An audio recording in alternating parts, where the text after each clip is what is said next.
Hello folks, this is Gabriel ILiadis with songwriterandproducer.com, and today I am continuing with the third video of the reproduction remix of an original song I wrote and produced a couple of years ago called Suddenly. You can find the other two videos on the links I show on the screen. Let's start by recapping what I've done up to now, and that is to rebuild the verse. Before I go through that though, let me encourage you to go and visit the website, songwriterandproducer.com. The main thing here is the blog where we have videos for producers and songwriters, and also articles for the same producer and songwriter crowd and interest, and also a song critique version. So if you click on blog, you will find the latest articles as well as videos that I and other people write, and go through the pages. You can find my contact info, my email, in the About section under my name here. And down here, you'll see the email, which is gabriel@songwriterandproducer.com. And this is a perfect opportunity to send me any comments, any observations, any ideas you have about how this song is going, because the original mix, the original production, you can find at the YouTube channel for Songwriter and Producer. You can find it under Songwriter and Producer, and under Originals down here. It's this video here. So this is the original mix. So I also would like to encourage you to go to the Facebook site and like the Facebook site under songwriterandproducer.com. And this is where we publish the latest information about anything regarding this effort. Very exciting to be editing and preparing an interview with Prince's chief audio engineer, by the way. And this is a primer to what's coming. Finally, Twitter, Songwriter and Produce, no space for the R, unfortunately, Twitter, or at Songwriter and PR. And let me remind everyone what we have up to now for the verse 1. Suddenly, my beating heart is beating again freely, 'cause I have found what I thought impossible. My misery I thought to be unstoppable. My dreams have fled, my future was ungrowable. Suddenly, everything has changed within me. I'm finally becoming who I'm supposed to be. The detriment is gone, I feel so free. A rainbow painted in the sky, what I see. Okay, so we're entering the chorus, and we'll talk about the chorus. Now, I have been building this. A lot of people are emailing me with a lot of questions, a lot of observations. While going through all that, I have been adding production. I have been adding sounds, I have been mixing, I have been processing. Chorus 1 is a lot less busy than chorus 2. So let me first have you listen to chorus 1, and then I'll analyze it, okay? It's more than being alive, to know when to let go of. It's also being harder, a lot to never shut up. It's pureness, it's your name. His name is at his brightness, not aimless, not it. It's more than being alive. It's more than being alive, to know when to let go of. It's also being harder, a lot to never shut up. It's pureness, it's your name. His name is at his brightness, not aimless, not it. It's more than being alive. It's more than being alive. I leaked into, let's call this the chorus outro. This song does have structure, especially the first half. I want to show you the sounds that I'm using from the chorus. So the known sounds that you have, for those that have seen the previous two videos, that you have observed, and then I'll show you the new stuff. It's more than being alive. One or two of the ARPs that we saw in the verse are first this.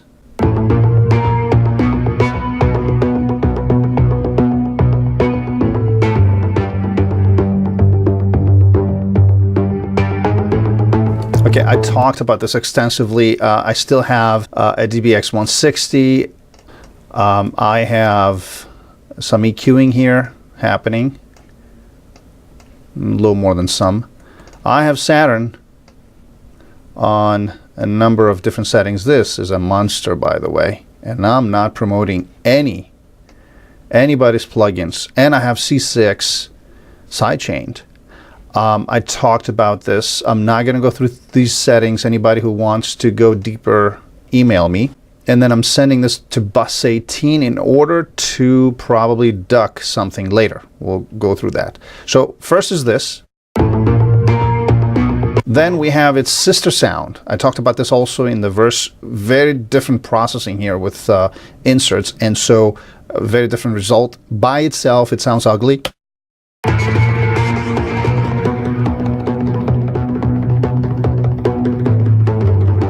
Very, very boomy, right? Together, not that it makes sense, not that it makes a big difference what they sound together, because every sound, as I always say, what that sound does matters and shows truly against the whole mix, the complete mix.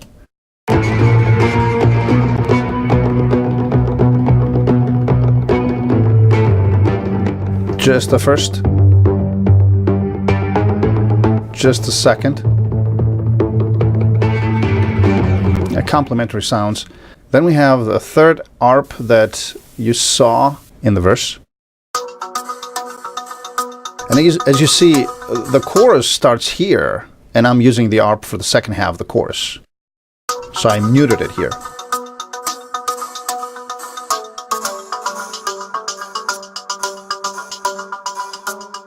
And I have a sister sound. Very differently placed, as you see, right away to the right side. If you're listening with headphones, right side and back.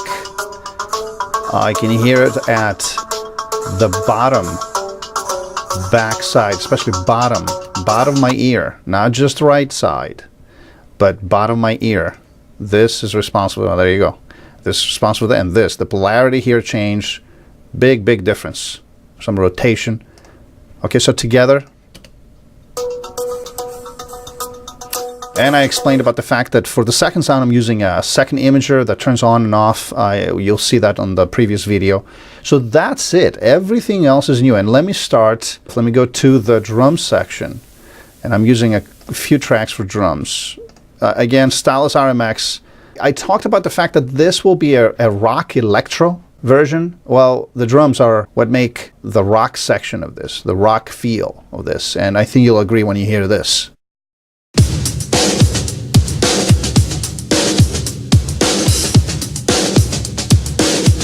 Let me go to the first fill-in here.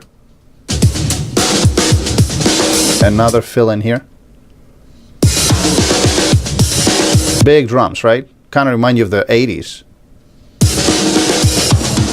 A lot of room sound here, a lot of room sound. But one of the reasons is because I have a second track.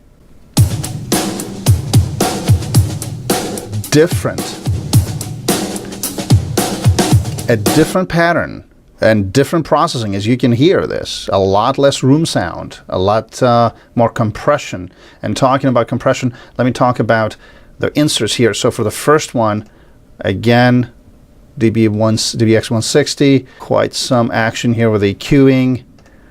A shuffler for imaging in this case, with inverted polarity here. And a lot of different settings here, much narrower of a sound here, pretty much in the middle. And a C6.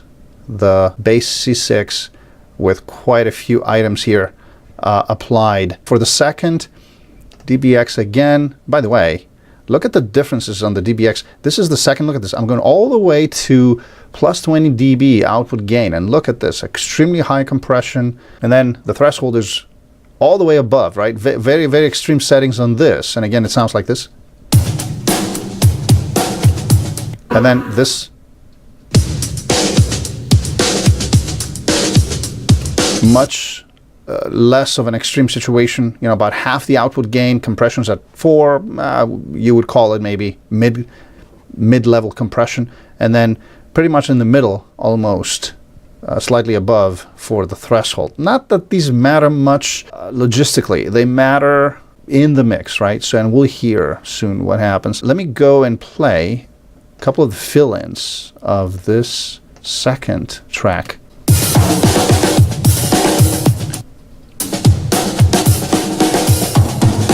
So some of you may wonder, wait a minute, 2 drum lines of a different pattern? How?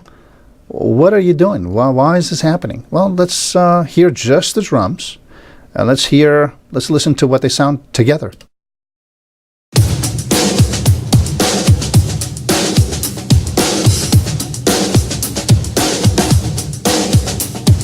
Can you tell these are 2 different patterns? I can't. I mean, and again, we're soloing. If I put them in the mix, for sure you cannot tell. And let's get to the fill-ins, where things get a lot more complicated. That sounded like a regular fill-in. Let's go here to the big one. That sounded like one fill-in to me also. And in the mix, I guarantee you it will.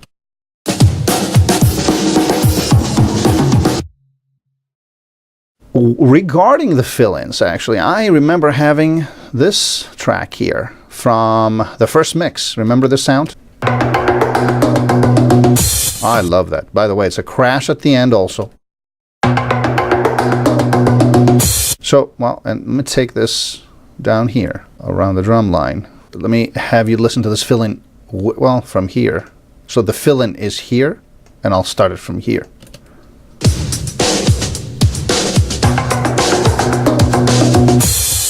And let me play this. Okay, now when we put this third track, certainly we do hear more than one drum sets playing. 1 electro, 2 rocky, maybe even heavy metal, hard rock type of sound. But in the mix, I like this. And certainly I need the crash.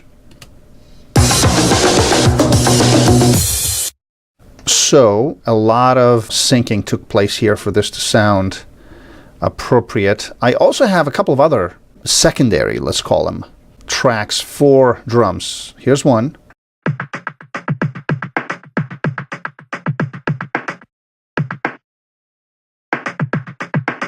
And finally, I left the snare last because the snare, I've talked about the fact that the snare is extremely, extremely important to me. You already heard snares in the previous sounds or tracks, drum tracks. Very clear snare, not a bad sound, right? Sounds like it's cutting through. What about this guy? Much less pronounced. And again, this is the one with the plus 20. This is the one with a heavy, heavy, heavy compression, yet snare-wise, the other one cuts better. Okay, so the unorthodox results of music, of sound producing, no laws. Nothing is what it really appears to be. So, together. But I took the snare from the previous mix, processed it differently, and added it here to make the overall snare sound even more pronounced. And as you see, I have very different gain settings throughout the mix on the snare. Look at this. This is the snare line, and look how different, even from this high level view, you can see that a lot of variation takes place. Let's hear the snare by itself first. Very, very important. I always talk about the importance of pitch for snares. It has to match the chords you're playing. I will make a video on that. Insert-wise, we have imaging as always. I always use that, of course. Further tuning with EQing on the snare, tuning pitch-wise. And of course, some compression. Let's hear how the snare sits with the rest of the drum lines.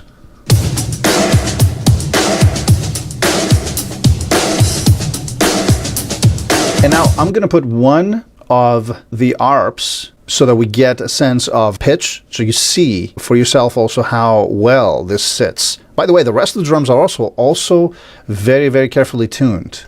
Although I do not have the different elements or the different instruments of the drum set separated, as you see, I have one track per drum line, right? This is very unorthodox. You saw on the verse in the previous video that I did not do that. I had the kick drum separated, the snare, the tom. Although it's one track per drum line, it is very, very carefully pitched with stylus. I showed some of that functionality in the previous video. The point here is that because everything fit, I did not go into the trouble to separate the drum instruments. I don't want to, there's no reason to waste time if you don't have to.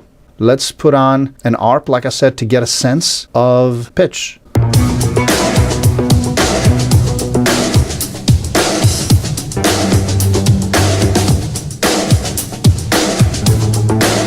See that? This fits.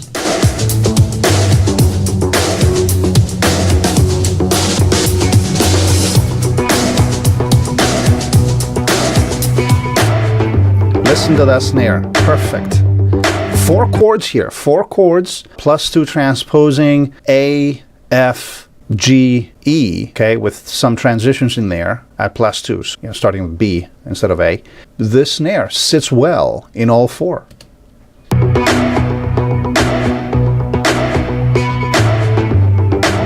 It's an A, that's why. Well, it's plus 2, it's a B. And listen to the rest.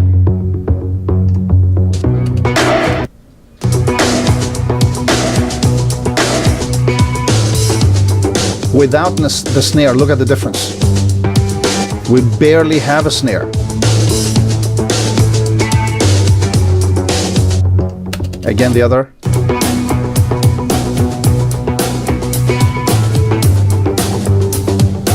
As you can hear, this drum line gives us a lot of richness with respect to cymbals.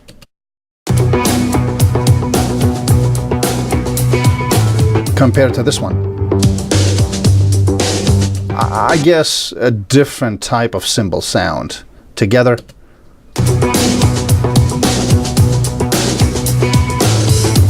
With the snare, the extra snare.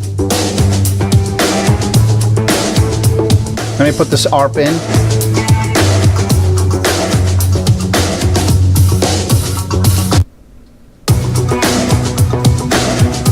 I love this ARP. Barely heard. I'll make it more pronounced.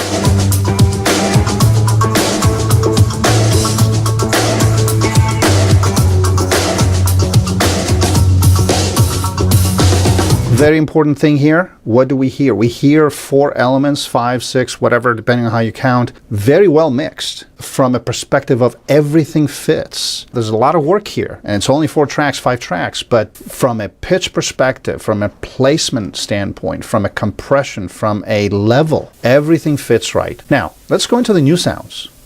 I came up with this. First, let me say that this is the track that was used for this sound. This is the VST, rather. The source of the sound is Omnisphere. I have it inactive. And look at all, again, I followed this unorthodox way that I usually do not, but I had a lot of processing happen on the instrument track before I printed the sound and continued with processing. So what you'll hear is extremely different than what I heard initially when I was going through my library of sounds in the VST. Here's what it sounds like by itself. All right, motif. This is what I'd like to call your attention to. When I heard this sound and I said, okay, I think there's potential here. A lot of things are wrong with it. Again, pre-processing, I knew that the motif the sound had would add to the chorus of the song.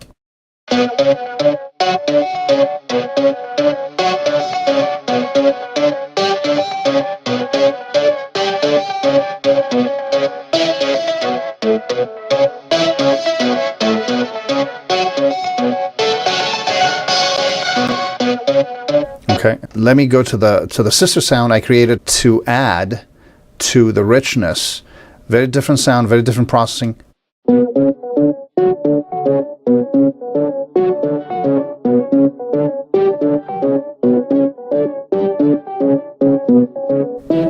together.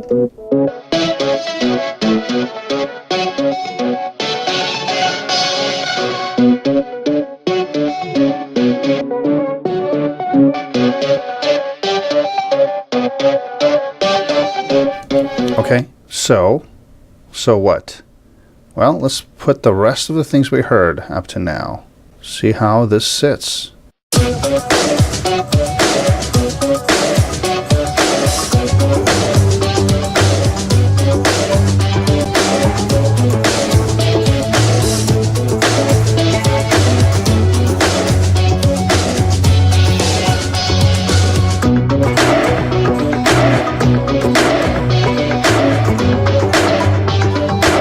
We got into the chorus outro. Let me start from the beginning of the chorus here.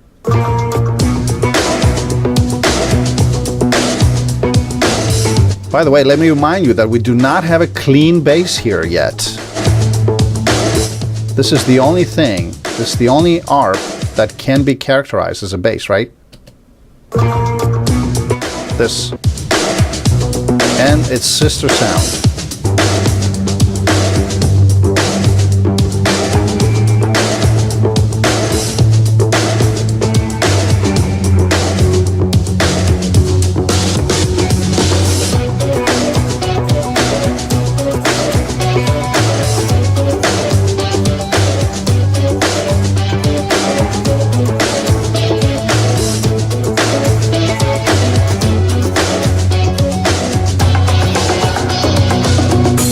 Again, this part, for those that watched the previous videos, you can probably guess this is ORB within Omnisphere.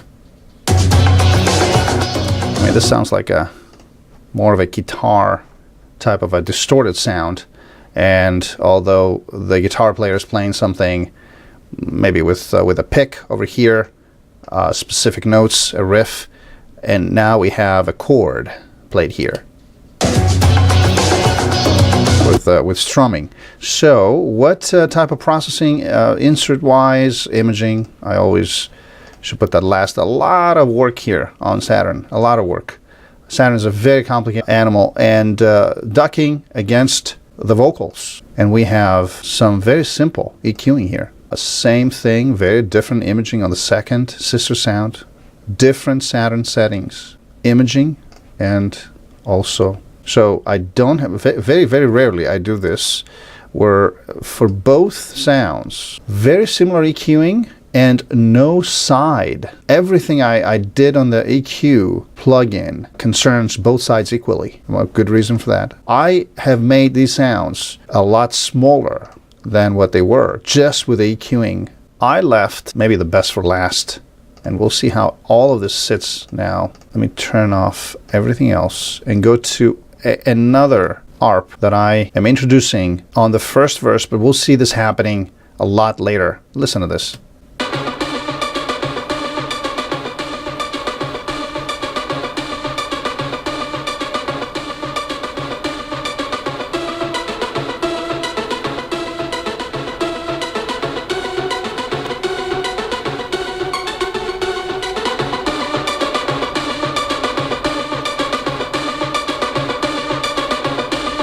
Now, this doesn't sound like much right now. And by the way, we talked about rock and electro. Well, obviously, this is the electro sound.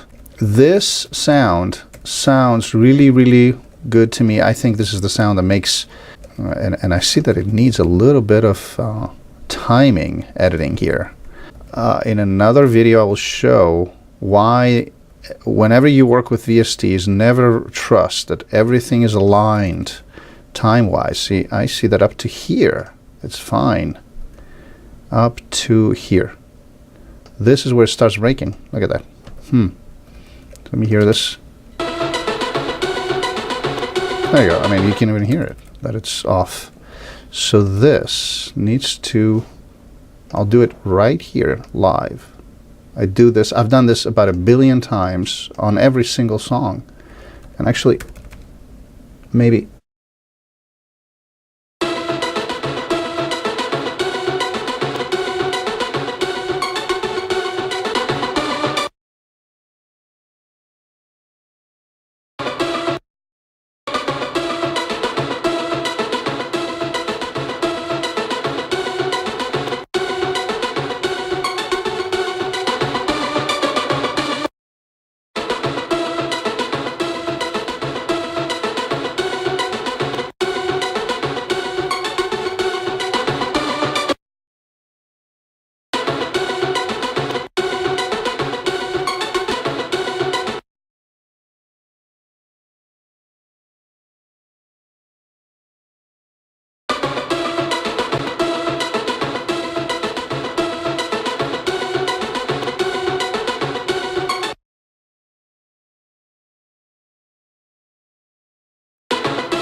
See, incredible. This was off as far as timing, and now it's on.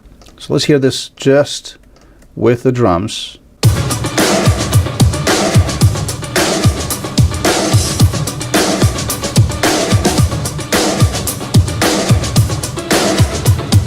I'll put some of the other arps. This started. I'll take it out.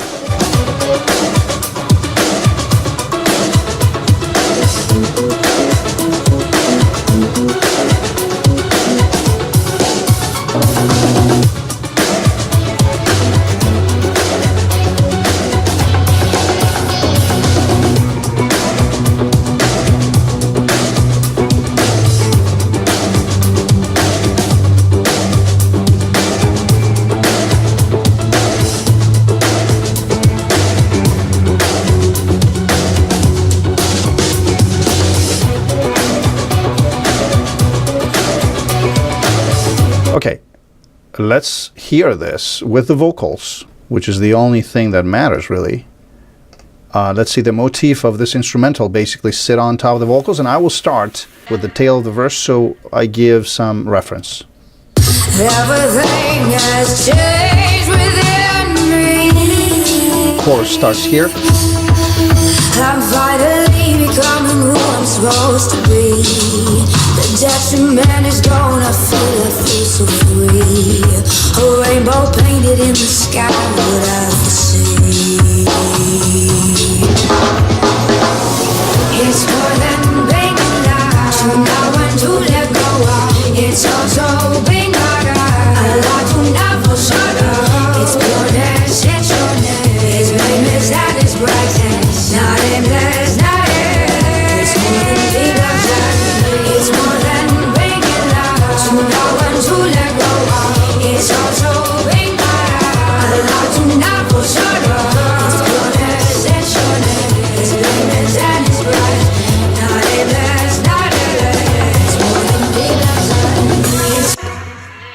Okay, I like what I'm hearing. It will get even better later, and I love what this does. You know, when you hear it by itself, it does a very different thing, but when you hear it in the mix, you hear parts of it only. The rest clash with the rest of the arps of what's happening, and the things that we can hear really add. So what I'm going to do is I'm going to play the second half of the verse, and then go from here on. We start in this weird break, let's call it. Chorus outro is what I called it before. It provides a different type of peak. We continue going up in intensity before we fall very hard into the second verse. I also need to make some changes there that I already decided. So we're going to hear this part we heard already, and then from here until the first verse. Let's hear. I want you to see how it ties together. It's more than being alive, to know when to let go of. It's also being alive, a lot to never shut up. It's pureness, it's your name. His name is at his bright, not aimless, not it. It's more than being alive. It's more than being alive. It's also being alive. It's pureness, it's your name.